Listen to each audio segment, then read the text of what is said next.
a lot of these issues that we're talking about, again, they have been a problem for quite some time.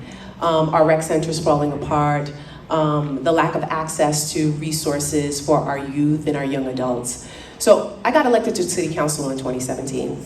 I have been a strong advocate in youth job training and opportunities. In fact, I stood with the mayor when he launched the youth summer jobs programs, and also spoke with him and advocated with some of my other council colleagues to expand it for year-round opportunities. And as mayor, one of the things that I hope to do is to create an apprenticeship program, because I do that in higher education now, to connect particularly students of marginalized identities, students of brown, black and brown and indigenous communities, BIPOC students, and students from disadvantaged neighborhoods or in the neighborhoods we are not investing in, to have pathways to some of these industries, to cultivate artists. But we already started these programs and making the investments. Also, the other thing too, our rec centers are community hubs. Look at Elmwood, the Elmwood Rec Center.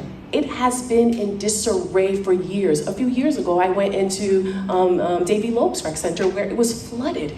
So we advocated through the ARPA funds, Elmwood Rec Center, which is the task force, is one that I led and passed legislation to create the task force, and it was one of the most the most robust community engagement process in the state. But we're going to invest money to ensure that that rec center is fixed.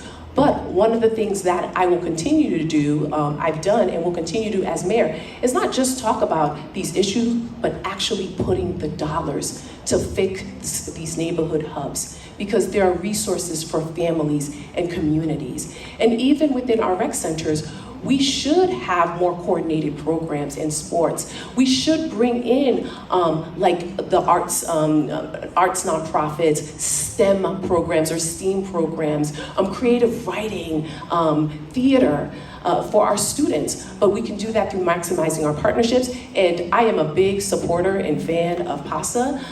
They started with our middle schools, which is a critical time for our youth, but we also should be expanding those opportunities, those after-school programs in the high school, middle school, and elementary school level. But that work I've already started as a city councilwoman, and I will continue to do as mayor, because if we're not investing in our youth, they can't thrive. And we also need to pay them for these internship opportunities and really providing them with the experiential learning so that they can start developing ideas of what they hope to be or want to be in the future.